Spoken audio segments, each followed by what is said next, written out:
मुझे एग्ज़ाम देना नहीं था, मतलब मुझे बहुत डर लगता था। जब मैं 12th में था तब मैथ्स लेता हूँ, तो फिर मुझे लगा कि नहीं यार, मैथ्स मुझे कंप्यूटर उससे अच्छा लगता है, तो मैंने फिर कंप्यूटर लिया। मुझे कभी ये लगा नहीं कि मैं ऑनलाइन का स्टूडेंट हूँ। मुझे लगा कि मतलब मुझे आपके साथ सबसे अच्छा जो लगता था ना, वो आप जो लाइफ लेसन्स देते थे।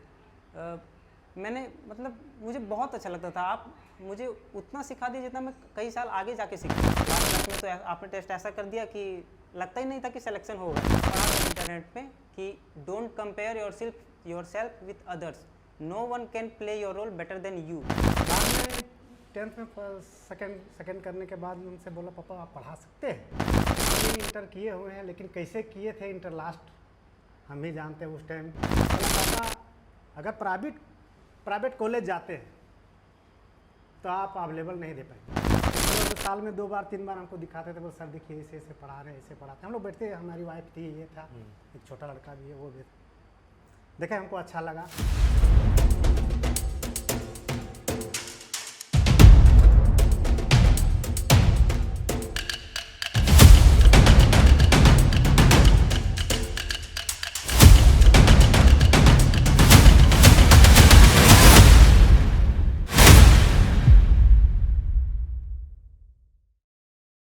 चलिए निमसेट के एक और टॉपर से मिलते हैं, कृष्णदेव मंडल से, जिनका कि ऑल इंडिया रैंक 174 है और जो कि निमसेट टॉपर हैं। तो कृष्णदेव, सबसे पहले तो ऑल इंडिया रैंक 174 के लिए आपको ढेर सारी शुभकामनाएं। Thank you sir. और कृष्णदेव झारखंड से हैं। तो कृष्णदेव, आपकी जो सक्सेस स्टोरी है, इंटायर जर्नी है, क्योंकि आपने ड्रॉप लेके पढ़ाई की थी, तो कब सोचा और किस ढंग से पढ़ाई की, वो पूरा आप शेयर करो। सर मुझे ड्रॉप मतलब मुझे एग्ज़ाम देना नहीं था, मतलब मुझे बहुत डर लगता था। जब मैं 12th में था तब मेरे अंदर एक डर था कि जैसे जेई का एग्ज़ाम बहुत हार्ड होता है। मेरा सराउंडिंग वैसा बना था कि जेई का एग्ज़ाम देने से कोई फ़ायदा नहीं है, बहुत हार्ड होता है, कंपटीशन बहुत ज़्यादा होता है। तो फिर मेरे एक भैया बीसीए कर रहे थे, तो मुझे कंप्यूटर अच्छा लगता था और मुझे आर्ट्स लेना नहीं था। मुझे था कि जो भी लेना है साइंस लेना। तो फिर मेरे दिमाग में आया कि मैं मैथ्स लेता हूँ, तो फिर मुझे लगा कि नहीं यार, मैथ्स मुझे कंप्यूटर उससे अच्छा लगता है, तो मैंने फिर कंप्यूटर लिया। एंड देन मैंने फिर ग्रेजुएशन की। उसके बाद मुझे फिर मेरे दोस्तों ने बताया कि सीयूटी का एग्ज़ाम देते हैं, उसके बाद एमसीए करते हैं। तो मैंने सीयूटी के लिए यूट्यूब में सर्च किया, तो मुझे आपका मैजिकल कैप्सूल मिला, तो मैंने उससे प्रिपरेशन चालू कर दी। उसके बाद मुझे लगा कि टेस्टिंग करनी चाहिए, तो मैंने सोचा कि आपसे ही पढ़ रहे हैं तो आपका ही टेस्ट सीरीज़ परचेस कर लेते हैं। उसके बाद फिर मुझे मिला कि मैंने सोचा कि टेस्ट सीरीज़ करने से अच्छा कि मैं फास्ट ट्रैक कोर्स ले लूँ। उसमें क्या हो जाए कि निमसेट का भी मैं देख लूँगा कि क्या होता है और इसमें भी क्या होता है सीयूटी में। तो फिर मैंने सीयूटी का एग्ज़ाम दिया, उसमें कुछ खास स्कोर नहीं आए, 144 आए थे।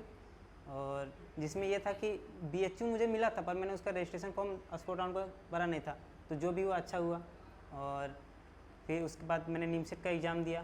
तो निमसेट का भी एग्ज़ाम मुझे देने के बाद मुझे पता चल गया कि मैं कर सकता हूँ, मुझे ईजी लगा। लेकिन बट ये थे कि मैंने थोड़ा बहुत पढ़ा था, कभी कभार टेस्ट दे देता, कभी घूमने चल जाता और आधी आधी पढ़ाई की थी। और फिर मुझे लगा कि अच्छा मेरा स्कोर आ सकता है, तो फिर मैंने ड्रॉप ले ली। और उसके बाद मैंने आपके साथ पढ़ाई की। फिर मैंने लाइब्रेरी ज्वाइन किया था। तो लाइब्रेरी ज्वाइन में मुझे कभी ये लगा नहीं कि मैं ऑनलाइन का स्टूडेंट हूँ। मुझे लगा कि मतलब जैसे मैं रोज़ रोज़ लाइब्रेरी चल जाता था टाइम टू टाइम। जैसे यहाँ बच्चे आते थे, मैंने आपसे पूछा भी था, तो आप बताए कि बच्चे यहाँ इतने बजे आते हैं, फिर लंच लेते हैं, उसके बाद फिर चले जाते हैं अपने 9 PM में। तो मैं वैसे ही लाइब्रेरी जाता था, तो रेगुलर में आपसे कनेक्ट रहा। तो मुझे कभी लगा नहीं कि मैं एक्चुअली ऑनलाइन क्लास कर रहा हूँ। उसके बाद आपको मैसेज करने के बाद आप तुरंत उसका जब फ्री होते थे तो आप जवाब भी देते थे, तो और अच्छा लगता था। और मुझे ये बोलना है कि जैसे पढ़ाई तो बहुत करवा देते हैं, लेकिन मुझे आपके साथ सबसे अच्छा जो लगता था ना, वो आप जो लाइफ लेसन्स देते थे। मैंने मतलब मुझे बहुत अच्छा लगता था। आप मुझे उतना सिखा दिया जितना मैं कई साल आगे जाके सीखता, पर आपने मुझे काफ़ी पहले वो बहुत कुछ सिखा दिया। एंड फिर ऐसे ही मेरे स्कोर भी ठीक ठाक आते थे टेस्ट में। लेकिन जैसे मेरा एक नज़रिया बन गया था कि चलो मेरे 500 मार्क्स आ जाते हैं। उसके बाद जब आपने टेस्ट में चेंजेस किए, तो मेरा हुआ क्या कि अब मुझे कोई पूछता कि तुम्हारे एवरेज क्या स्कोर है, तो मैं बता नहीं पाता था, क्योंकि कभी 200 आ जाते, कभी 800 आ जाते, कभी 500 आ जाते। लास्ट में तो आपने टेस्ट ऐसा कर दिया कि लगता ही नहीं था कि सिलेक्शन होगा। तो फिर जो भी था ये हुआ, मेरे रैंक आई 174। और मैं ये भी बताना चाहता हूँ कि जो मैंने जब शिवम सर से मैं पढ़ता था, मैं प्रीवियस ईयर पढ़ता था, जब शिवम सर से जब मैंने 2024 में, तब ये था कि मैंने मेरा बैकग्राउंड है बीसीए का। तो शिवम सर जो थे वो पढ़ाते थे, तो मुझे लगता था कि शिवम सर बहुत थोड़े मोड़े पढ़ाते हैं, तो मैं पढ़ता था तो मुझे इंटरेस्ट नहीं आता था, क्योंकि मैंने जो BCA की थी तो उसका एक्चुअली जैसे ऑपरेटिंग सिस्टम होता है तो वो बहुत बड़ा होता है। तो एक्चुअली ये था कि शिवम सर तो मैथ्स बैकग्राउंड वालों को उतना डिटेल से नहीं ना पढ़ा सकते, फिर मैथ्स का टाइम नहीं बचेगा, और वैसे भी निमसेट में कंप्यूटर का वेटेज भी कम होता है। तो मेरे साथ एक फ्रेंड था जयराम राणा, वो उससे मुलाकात पिछली बार हुई थी सेंटर पे, तो उसका वो मैथ्स बैकग्राउंड का था और वो भी इम्पिटस का ही स्टूडेंट था, उसकी रैंक 119 थी, तो उसका मैथ्स में था 78 मार्क्स, जो कि वो मैथ्स बैकग्राउंड से था, और मैं BCA बैकग्राउंड से होकर भी मेरा मैथ कंप्यूटर में स्कोर था 72। तो इससे मुझे बहुत अजीब लगा कि मेरे अंदर कमी है, मैं क्या करूं। तब उसके बाद मैंने शिवम सर को फॉलो करना चालू किया, तो इस बार उसका मुझे रिजल्ट दिखा CUET में मेरे आ गए 225 स्कोर, और जो भी हुआ ये पूरी इम्पिटस की टीम के मदद से हुआ है, नहीं तो ऐसा नहीं हो पाता। तो बिल्कुल आपने सही बोला कृष्णदेव। एक तो आपने अभी एक चीज़ बोली कि आपको 12th के समय डर था, काफ़ी डर था कि मुझे पता नहीं कॉम्पिटिटिव एग्ज़ाम निकाल पाऊंगा कि नहीं। एक तो आपने उस डर को दूर कर लिया हमेशा के लिए। दूसरा, जब आपने ये फाइनल ईयर के साथ आपने मतलब आपको ड्रॉप क्यों लेना पड़ा, क्योंकि आपने फाइनल ईयर के साथ इतनी सीरियसली प्रिपरेशन नहीं की थी, बहुत ही शॉर्ट टर्म पढ़ाई की थी। अदरवाइज हो सकता था उस साल भी कुछ निकल सकता। पर एक अच्छी चीज़ हुई आपके साथ कि अब आपने एक सफलता, एक कॉम्पिटिटिव एग्जाम क्रैक कर लो ना तो आगे तक की सारी प्रॉब्लम दूर हो जाती है, और वो आपने अचीव कर लिया। तो अब आप अपने जूनियर्स को क्या मैसेज देना चाहोगे? मैं जूनियर्स को ये कहना चाहूँगा कि एक और मैंने पढ़ा था इंटरनेट पे कि don't compare yourself with others, no one can play your role better than you. यानी मतलब आप अपने आप को किसी से कंपेयर मत करो, आप ये सेल्फ बिलीव करो कि मैं बेस्ट हूँ, मैं बेस्ट कर सकता हूँ, जो मैं करूँगा वो बेस्ट करूँगा, क्योंकि आपके लाइफ में क्या चल रहा है वो दूसरे नहीं समझ सकते। और एक चीज़ ये भी कहना चाहूँगा कि आप अपने सराउंडिंग को अच्छा बनाओ। जैसे मेरे साथ के जो फ्रेंड थे, अगर मैं उनको बताता था कि मेरे लाइफ में ऐसे गोल है, मुझे ये करना है, मतलब मेरे बड़े बड़े गोल्स थे, तो वो बोलते थे कि नहीं यार ऐसा तो सिर्फ मूवीज़ में होता है, तुम ये क्या सोचते हो, ये क्या करते हो। तो मैंने फिर उनसे मतलब मैं उनसे अलग हो गया, फिर मैं अकेले रहता था, जो कि मुझे करना है वो मुझे पता है, दूसरे नहीं समझ सकते। तो फिर मैंने ऐसे ही किया था। और जूनियर्स को ये कहूँगा कि आप जो भी करते हो बस अपने आप पर बिलीव रखो, और किसी ऐसे के साथ जुड़ो जिनकी वो आपकी जो सोच है ना वो और डेवलप हो जाए।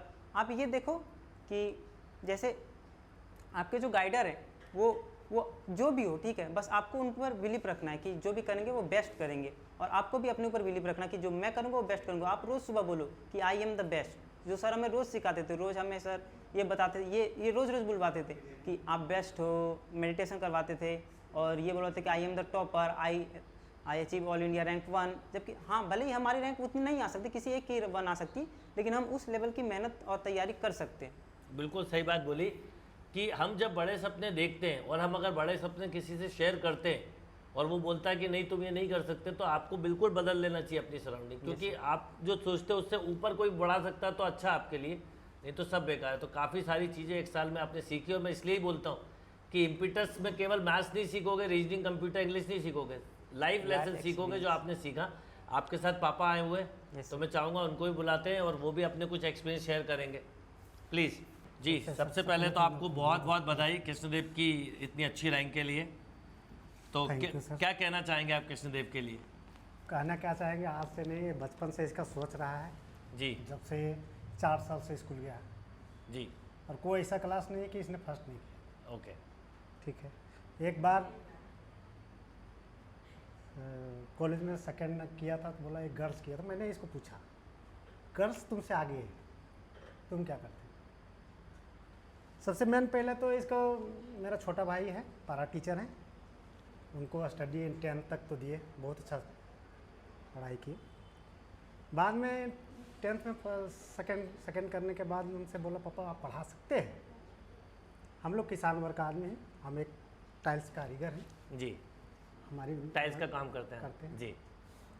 हमने बोला ठीक है तुम पढ़ाई करो, मेहनत हमारा रहेगा, हम पैसा दे सकते हैं उससे अच्छा कुछ नहीं कर सकते। सही बात है, क्योंकि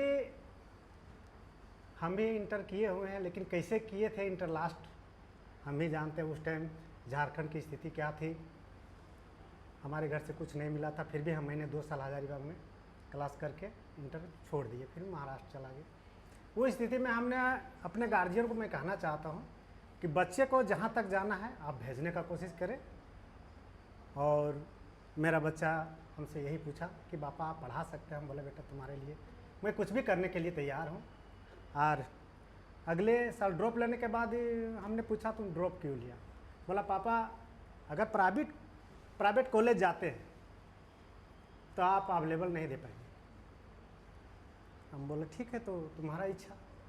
फिर बोला हम क्लास करेंगे आपका। एक दिन हम लोग बैठे थे रात में पढ़ाई कर रहे थे, आपका वीडियो दिखाए पढ़ाते हुए। हमने देखा मतलब साल में 2 बार 3 बार हमको दिखाते थे, बोले सर देखिए ऐसे ऐसे पढ़ा रहे हैं, ऐसे पढ़ाते। हम लोग बैठते, हमारी वाइफ थी, ये था, एक छोटा लड़का भी है, वो भी देखे हमको अच्छा लगा। हमने बोला ठीक है क्लास ले लो। बोला हम बोले जाओ ऑफलाइन करो। बोला पापा हम नहीं ऑनलाइन कर लेंगे क्योंकि मेरे पास अवेलेबल पैसे की कमी के कारण। क्या सही बात है। बोला हम यहीं से कर लेंगे और इन्होंने करके दिखाया। आपका आशीर्वाद है। मैं आपसे बहुत बहुत धन्यवाद देना चाहता हूँ कि बच्चे को जो आपने शिक्षा दिए ऑल इंडिया में आपका नाम है। हमें इतने के थैंक यू, बहुत बहुत बधाई आपको एक बार। थैंक यू बेटा।